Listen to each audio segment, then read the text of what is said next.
Vamos lá, galerinha do nono ano. Aqui nossa 13ª aula de ciências do professor Paulo Sérgio, onde hoje nós iremos corrigir as atividades 9 e 10. Pessoal, as aulas que estão acontecendo na TV estão sendo repetidas, então eu vou aproveitar para corrigir algumas atividades. No caso aqui hoje, a 9 a 10, atividade 9, que trata do tema aí, transformação da matéria. Então vamos lá. Vamos aí a essa frase que diz o seguinte: a frase do nada, nada. Em nada, nada pode transformar-se. Relaciona-se com as ideias de Dalton. Dalton foi quem formulou a primeira teoria atômica. Proust formulou a teoria das proporções definidas em uma reação química. Se eu aumento uma quantidade de um produto, aumento de outro, também não é com ele. A Boyle Mariotti é um cara que estudou os gases, também não tem nada a ver com isso aí. E aí, o Gay-Lussac também é um cientista que estudou muitos gases. Nós iremos ficar com Lavoisier. Lavoisier que formulou aquela frase: na natureza, nada se perde, nada se cria, tudo se transforma. Quer dizer o seguinte, que nós não podemos nem criar e nem destruir a matéria. Como eu falei da outra vez, que até eu formulei até a pergunta: mas se eu pegar um papel e queimar, eu destruir o papel? Não, apenas você transformou esse papel em outras substâncias, tá certo? Então, tá ligado lá diretamente na natureza, nada se perde, nada se cria, tudo se transforma. Ou seja, do nada, nada. Se eu não tenho nada, é nada. Em nada, nada pode se transformar. Tá certo? Se eu não tenho nada, como é que eu vou transformar nada em alguma coisa? Então, isso aí está diretamente ligado à teoria da conservação da matéria de Lavoisier. Quando 96 gramas de ozônio se transformam completamente, a massa de oxigênio comum produzida é igual. Ou seja, gente, o gás ozônio é aquele gás que fica na atmosfera que protege a gente contra os raios ultravioleta do Sol, né? O gás ozônio ele é formado pelo mesmo elemento químico que forma o gás oxigênio que a gente respira, tá certo? Apesar dele ser formado pelo mesmo elemento químico, são substâncias diferentes, né? A gente não respira gás ozônio, no entanto, a gente respira o gás oxigênio. Veja só, ele quer saber o seguinte: se ele tinha 96 gramas de ozônio que se transformou em oxigênio, quanto de oxigênio ele vai se transformar? Quantos gramas de oxigênio ele vai se transformar? É óbvio, pessoal, né? De acordo com a lei de Lavoisier, eu não posso destruir nada. Se eu tinha 96 gramas antes, eu vou ter que ter 96 gramas depois. Aí eu coloquei até um exemplo aí. Se eu tivesse 48 gramas de ozônio para transformar em gás oxigênio, eu ia transformar em gás oxigênio, mas a mesma quantidade teria que ser respeitada, teria que ser conservada. Então, se eu tenho 96 gramas de ozônio e vou transformar para oxigênio, eu tenho que transformar também em 96 gramas de oxigênio, tá certo? Não pode destruir a matéria, você só pode transformar a matéria. Então, vamos lá. Agora nós temos o tema elemento químico e a tabela periódica, que foi o primeiro estudo da tabela periódica que nós fizemos. Tudo no nosso redor é formado por átomos de elementos químicos.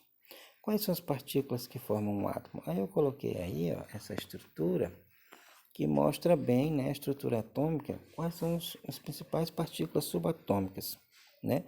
Nós temos aí essa partezinha no meio, essas bolinhas alaranjadas com verde aí, que é o núcleo. Dentro do núcleo nós temos prótons e nêutrons. Lembrando que prótons têm cargas negativas e nêutrons não têm carga. E aí nessa outra região que fica circulando várias bolinhas aí com esses círculozinho, esse círculozinho está mostrando a órbita ao redor do núcleo, esses elétrons ficam rodeando o núcleo, é chamado de eletrosfera, essa região aí. E nela é que ficam os elétrons. Então, as partículas de um átomo são prótons, nêutrons e os elétrons. Vamos lá à próxima questão. Como se conceitua atualmente elemento químico? Elemento químico, gente, às vezes é uma grande confusão entender isso aí. Mas elementos químicos são todos os átomos que possuem o mesmo número atômico, ou seja, a mesma quantidade de prótons. Aí eu botei um exemplo aí que até botei na nossa videoaula anterior. Nós temos aí o elemento químico hidrogênio. Todos os átomos que tiver um próton, né, que possui a mesma quantidade de número atômico, ou seja, possui a mesma quantidade de prótons. Todos os átomos que tiver um único próton, apesar deles não serem fielmente idênticos, né, eles pertencem ao mesmo elemento químico, né? Eles diferem em quê? Na quantidade de sua massa. E que está mais bem revelado aí na quantidade de nêutrons, né? Porque os prótons e os nêutrons é que fazem a massa do átomo. Então nós estamos vendo aí o próton, né? Que ele tem um próton, que é essa bolinha verde. Nós temos o deutério, que tem uma bolinha verde, e nós temos o trítio, uma bolinha verde.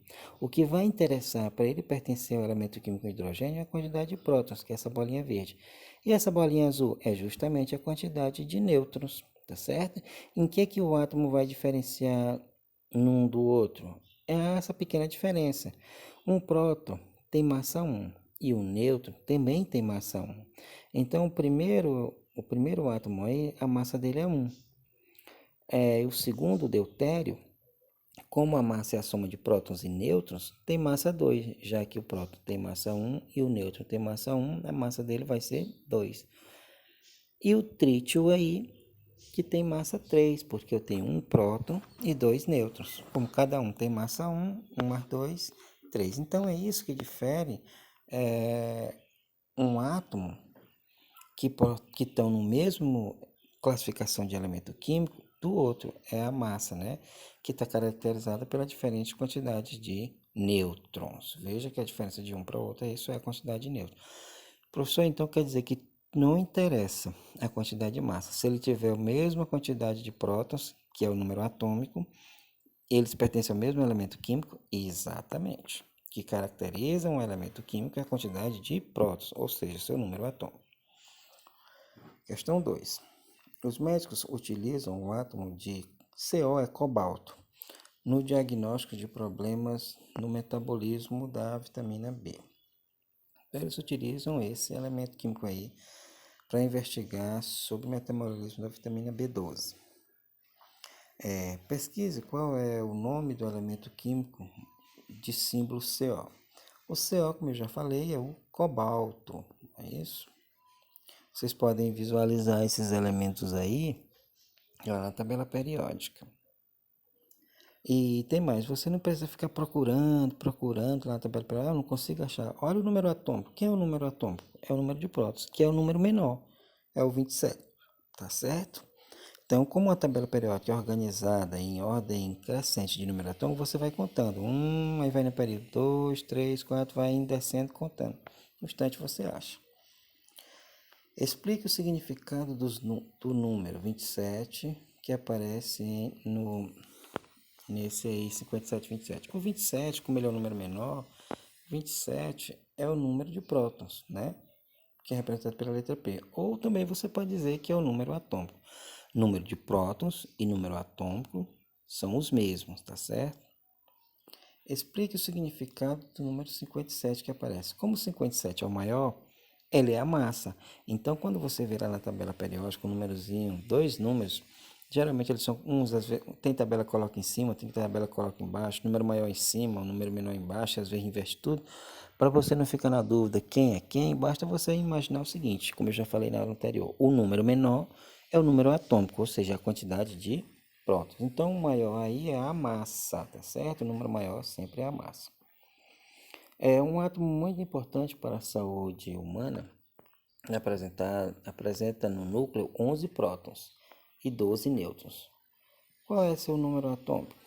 Ora, se ele está dizendo que são 11 prótons, então seu número atômico é 11. Número atômico, repetindo, número atômico é a mesma coisa de número de prótons. Qual o seu número de massa? Gente, a massa é, como eu falei bem aqui assim no começo, ó, a massa é a soma de prótons e nêutrons, não é? Ó? No próton, só tem um próton, vale 1, a massa é 1.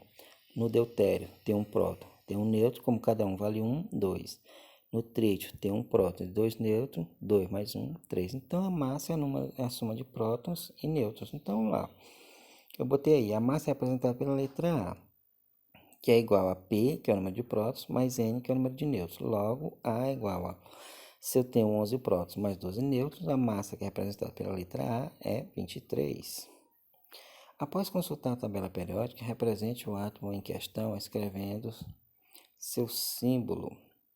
acompanhando o número atômico e o número de massa. Olha, você olhando na tabela periódica, você procurando lá, tem 11 prótons, ou seja, o número atômico é 11. Você sai contando lá, aí você vai achar um elemento com esse símbolo aí, ó, o Na, é o sódio, tá certo? Ele tem... Mas, professor, sódio não tem nada a ver com Na. É porque o sódio, a maioria dos números dos elementos químicos da tabela periódica, o nome é derivado do latim. E em latim, sódio quer dizer natrium, tá certo? É por isso que tem esse Na como símbolo. E aí você coloca, né, a massa dele. Pessoal, houve um equívoco aí. O número de prótons é 11, tá beleza. Mas aí eu coloquei 12, que é o número de nêutrons, tá certo? Eu quero que vocês corrijam. No lugar desse 12 é a massa, que é 23, tá certo? Tem um errinho aí, tá bom? Então, eu espero que vocês corrijam. No lugar do 12 é 23.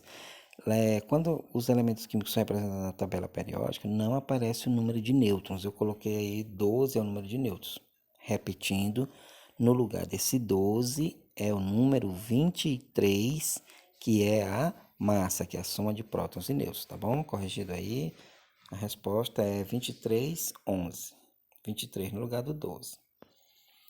Em 1986, um acidente nuclear muito grave aconteceu na usina nuclear de Chernobyl, na Ucrânia. Tal acidente liberou vários átomos perigosos na atmosfera, entre os quais o estrôncio, o iodo e o césio 137. Gente, esses elementos aí são elementos pesados radioativos, né? A radiação pode penetrar nos nossos músculos e destruir nossas células e até deformar o DNA das nossas células. Esse Césio 137, houve também um acidente em Goiânia, né? Que usava uma clínica odontológica que usava o Césio 137 para radiação, fazer raio-x. Essa clínica foi desmontada e a parte onde continha um Césio 137 foi deixada lá. Uma pessoa encontrou, achou bonitinho, um brilhosinho e levou para casa. Então houve a contaminação por radiação do Césio 137.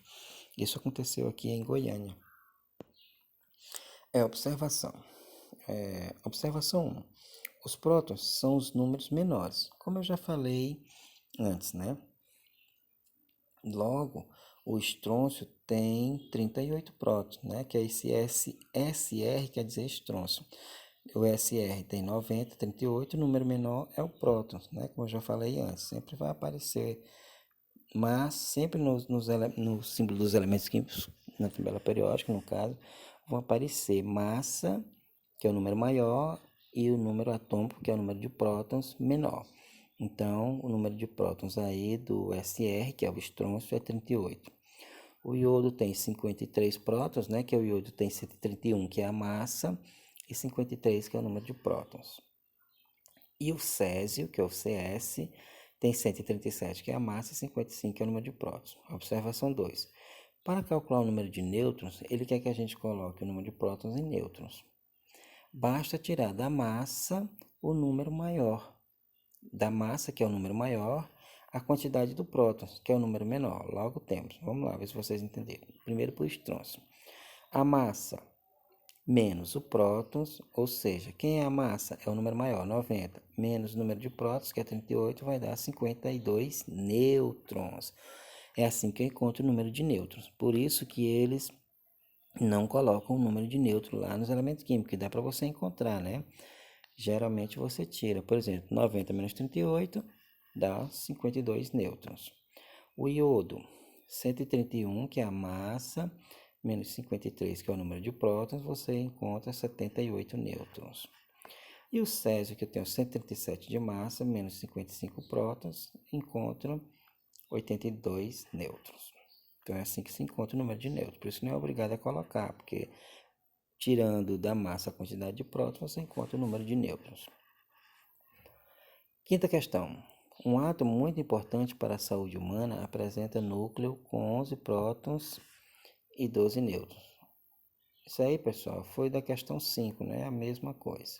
Nós já fizemos.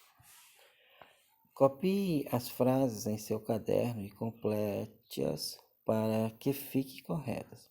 Na tabela periódica, os elementos estão colocados em ordem crescente de. Aí a gente tem que colocar aí. As linhas horizontais são denominadas, né? E as colunas verticais são chamadas de ou. Então vamos lá, vamos refazer a frase. Vamos lá. A tabela periódica, os elementos estão colocados em ordem crescente, tá bom? De quê? Aí tem um quadradinho, de número atômico. As linhas horizontais são denominadas períodos e as colunas verticais são chamadas de grupos ou famílias. Então, pessoal, tá aí a correção da nossa tarefa. Não esqueçam de corrigir aqui no lugar desse 12, que eu botei aí o número de nêutrons, mas não é 12, é 23 no lugar desse 12, que é a massa, tá bom? O número de nêutrons não aparece na classificação dos símbolos químicos, tá bom? Para encontrar o número de nêutrons, nós já vimos lá que eu pego a massa menos os prótons e encontro o nêutron. Então, no lugar desse 12 é 23, que é a massa. Então, espero que vocês tenham entendido e até a próxima aula. Tchau, tchau.